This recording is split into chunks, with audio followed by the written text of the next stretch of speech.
Good Mythical Morning! Yes, that's not my usual intro, but I wanted to do it for today because I am reading Rhett Link's The Lost Castles of Bleak, Creak.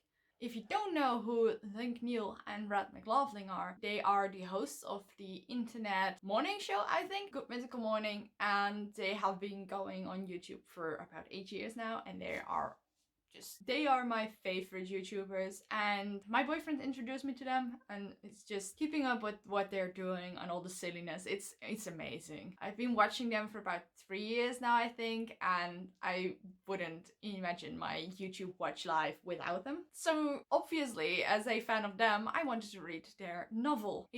I think it's a horror, thriller, mystery kind of book. I am not entirely sure, but I wanted to make a reading vlog out of this because, like, why not? And look, this cover is so cool.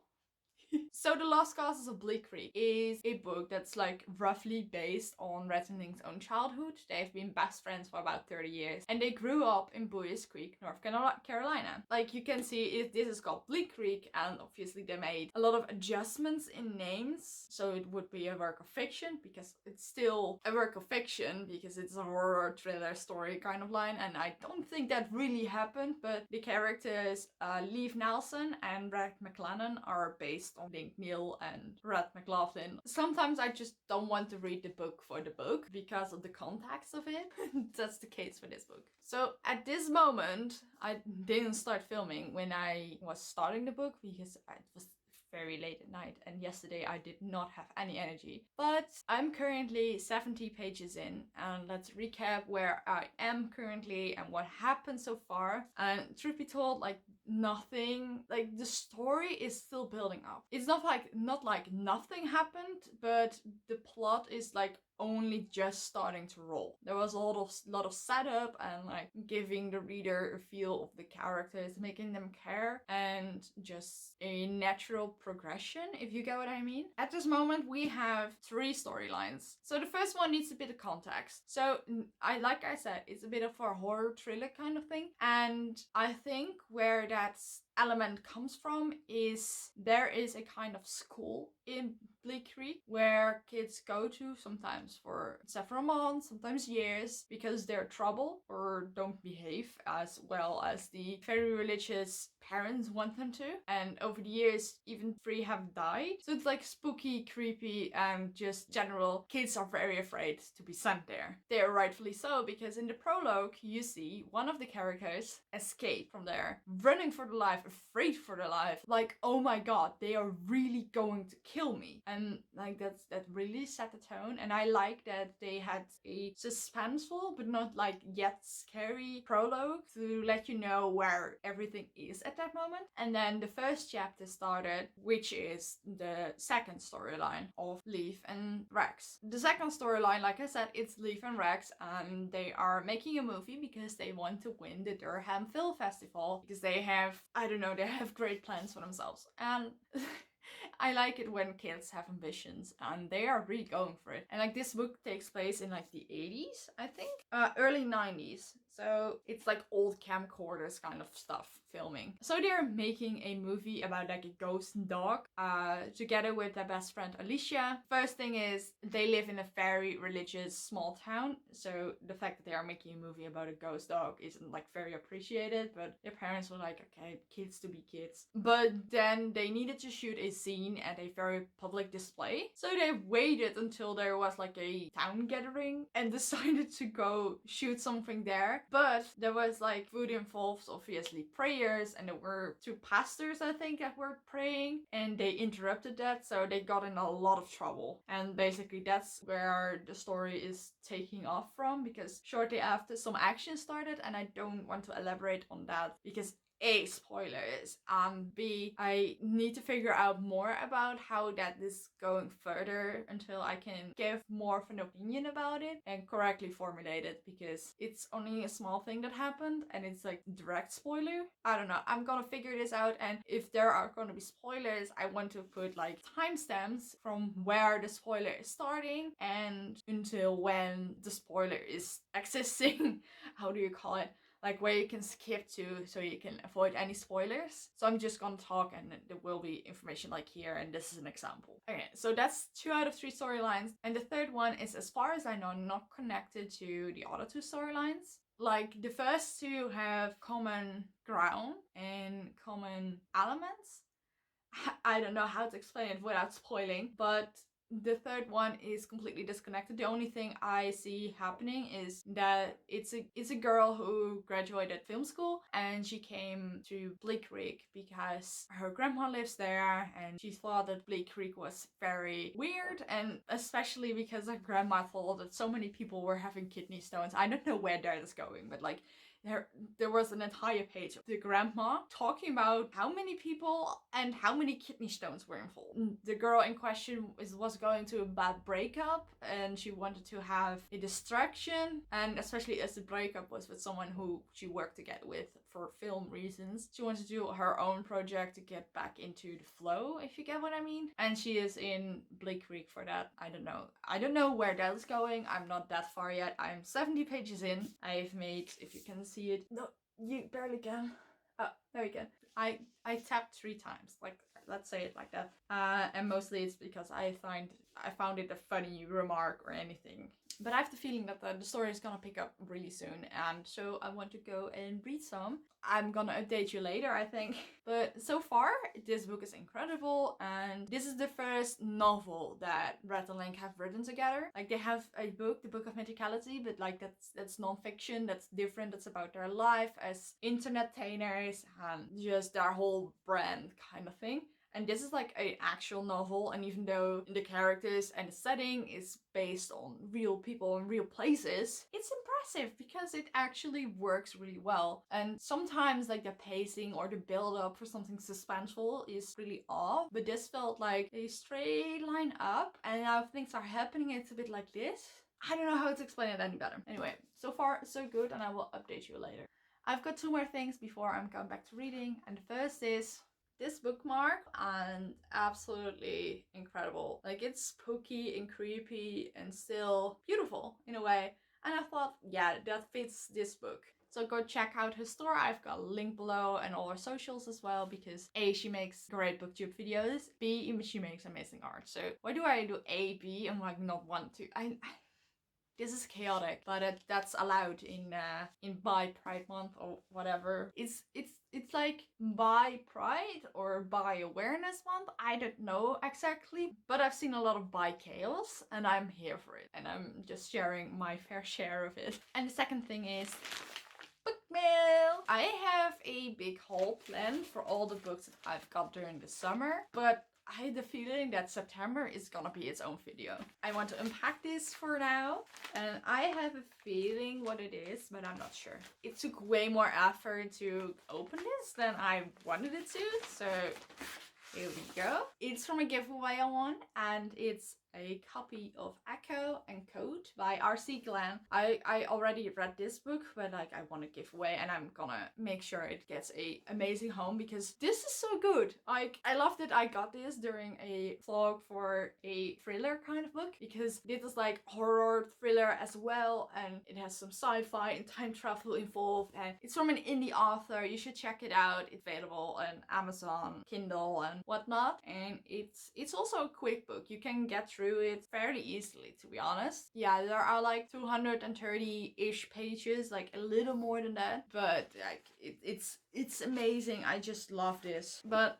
it was like mostly that I wanted to have the sequel because like I love this series, and I love it because there is autism representation in this series. In this book, it's just a side character and you see the adult version of him, and in this book it's a main character. I think it's the POV character, and it's like the younger version of him because like time travel, like I said. And I've got a lot of like feedback from the author, and I gave feedback about the autism representation, and he was like worried because I'm autistic. He was worried about the representation, and I said that it's already great that he's trying to get it right, because like I sometimes have problems with people trying to write outside their identities, but especially with disabilities. It's so hard if you're not disabled at all to begin with to write about the disability. Even though, as far as I know, he isn't disabled himself. I don't have a problem when like at all, wholly depending, of course, on how the character is written. If the autistic character is a side character, in case you are familiar with autism, because then you can write the character for how you perceive them. With main characters, it gets tricky, especially if they are the point of view. But I have faith in Archieland because he really has his heart and his research and just his experiences completely on the right place. So I cannot wait to get through this. Maybe it will be a reading vlog on its own. I don't know. But like, look at how cool the cover is and how they work together. Like, can you place them next to each other? Nah. It's the same girl though, you can see that. It's the same skirt and like, I always like Bookmail. Now it's time for actual reading. This piece of footage intro kind of thing is already long enough. And yeah, it wouldn't be a reading vlog without actual reading. So I will see you guys in the next clip. See ya.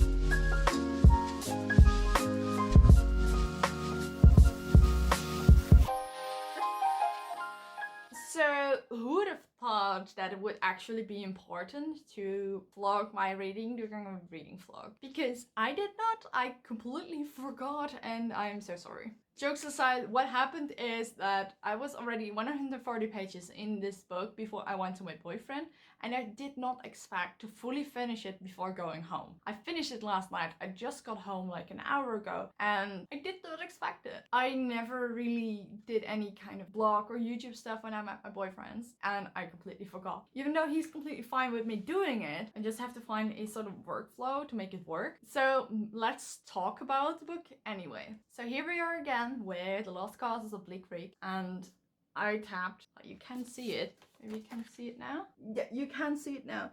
I didn't tap as much as I have done with all the books since I started tapping like a month ago or something.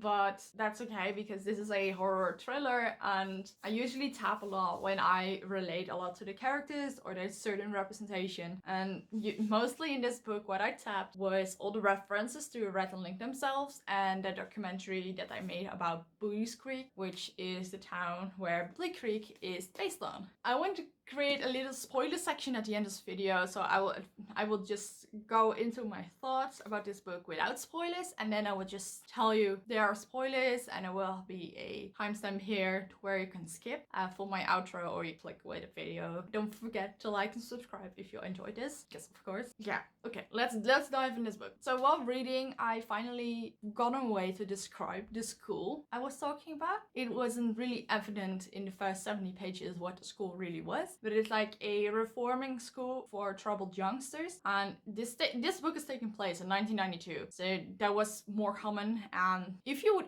utter something like that in 2020, most people would riot, but in 1992 times were different and it was a very religious small town. It fits. So the school I would describe as the Sisters of Quiet Mercy from Riverdale, which is like a place where troubled kids are sent, but mostly it's conversion therapy and trying to like halfway brainwash people because one girl got pregnant and got sent there. It was a whole mess, and there are some disturbing episodes about that in Riverdale. But like that in combination with where 11 from the Stranger Things was kept until she escaped, mixed in with a cult. That's like the best representation of what it is I can give. So basically the plot of this book revolves around that school, and one of the three main characters, Alicia, one of the best friends of Rex and Leaves, gets sent there by her parents because she literally threw the owner of that school into a barbecue by accident, but like it was a logical type of event. Obviously you see Rex and Leaf trying to find a plan to get her out of there, and her point of view where she's like in the school and you see the insides of the school and how messed up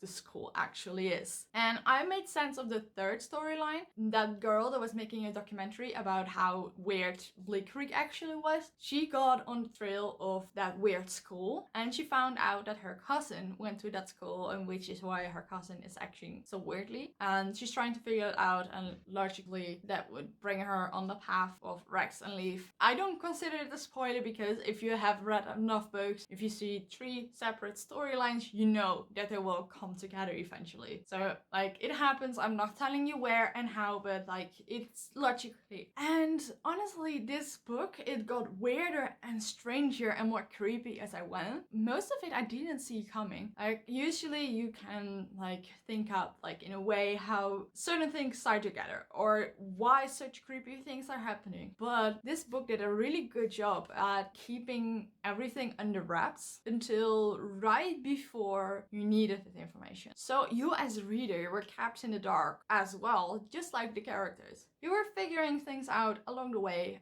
alongside the characters, which is really cool actually, because usually if I watch something or I read something, you have more information generally than the characters, but you have as much information as the characters do. And granted, you do see several storylines and the characters themselves don't have that, but it's like it's so minimal, so the mystery is kept, and I love that. I gave this 4 stars actually, because I thought that like the entire storyline and how it wrapped out and how it came together was excellently done. But I did think the type of ending was a bit questionable. Like it felt like they were trying to wrap up the story a bit too quickly and too neatly. And I don't exactly know what to think of it. It wasn't a bad ending, like it fit, but for my liking there are a bit too many loose ends. And the ending was very open, and yeah, it didn't feel exactly right, but there is room for it to tie that ending into a sequel. As far as I know, Rhett Link kept pretty quiet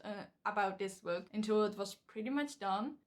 Like they revealed the book before the cover was revealed, but that's like standard in publishing. But they kept it on the wraps. Usually for like most writers, if they are writing something, you would know they are writing something and what kind of book it's gonna be, and sometimes you have a title already. But like this was like a matter of months, I think. And as Rhett and Link are actively working on their entertainment company, it wouldn't surprise me that it would take a longer time than usual for a book to get a sequel. Like usually it's a year, 1.5, unless the author has more series going or more projects where it could make it a bit more years. But they usually publish about a book a year, and it has been a year and we heard nothing yet. I would really like to see a sequel just to tie up the loose ends and to get more backstory about like the villain they were working against. Don't get me wrong, I was sucked into this book on every single page, but there is more. There's more that can be added. I'm always like, I'm not a hopeless romantic, I'm just a hopeless hoper for sequels. They will never ever come to life. But hey, if this book does get a sequel, I deserve a pat on the shoulder. I'm also just seeing that the quality of like my filming is going down a bit because I don't have a lot of light in my room. So it's very dark and it's only getting more dark, and my phone is trying to compensate for that. So basically for the spoilerly section, I want to talk about like what was happening, how did the cult come to be. So in short, Wayne Whitewood is the owner of the school. He started the school after like a lot of events. Quick summary, his daughter was very sick and like his wife even committed suicide because of the pressure. And he tried everything to heal her or to get her a little better at least. And no doctor or anything else either made sense out of it, took him seriously, or anything worked really. But he did find out that there was a healing spring that used to have a resort attached in Bleak Creek. So he went there, even though the resort had been closed years before. He went there, trespassed with his daughter, and decided to put her in the pool. But what he didn't know, the resort got closed because actually the pool is cursed. So he went into the pool, his daughter accidentally slipped and bled into the pool, which activated it, like open sort of doorway for the entity that was living in the pool come forward. His daughter was pulled into what is called the void of the pool, where if your body is taken by the magic water, your mind will go there to be preserved or whatever. So the spirit of the pool took his daughter, said that he would heal her if he would sacrifice 7 young spirits that were like strong and would not follow to the entity in the pool, which is like, if you say it out loud like that, it's completely nuts. But Wayne Whitewood loves his daughter, so he went ahead with it. He opened the school at the place of the resort, started a cult to help him sacrifice those children, but he didn't tell them exactly what they were doing. Like, he was saying that they were sacrificing those children because if the 7 right ones were sacrificed, they would resurrect as the 7 shepherds and save the world or whatever. But it was actually 7 lives for that entity to heal his daughter and save her life, which I would still be very skeptical because that's a very specific job, and like, why would such a powerful spirit need kids for anything? And Alicia, the best friend of Rex and Leaf, she got sent to that school and she was one of the sacrifices, and Ben, the person you saw at the beginning that escaped that school, escaped that sacrifice, and it was a whole mess. It was creepy and thrilling, and if I'm saying it right now, it doesn't make sense at all, but it's so cleverly thought of. Anyway, I need to stop rambling because this video is already very long and it doesn't make sense for the most part. But anyway, long story short, this book is amazing. I very much enjoyed reading it. And go check it out, it's super good. And especially with the darker months coming now and people mostly looking for creepy, spooky read, this is definitely something that should go on your list. They usually came out with the paperback of this. Like, it has the same cover. I'm assuming it would be cheaper, but it doesn't look as pretty as this. It's nice to have in your shelf. Like, it has a pretty nice spine as well. I seriously need to practice this, and I'm gonna do that with the part 2 of this vlog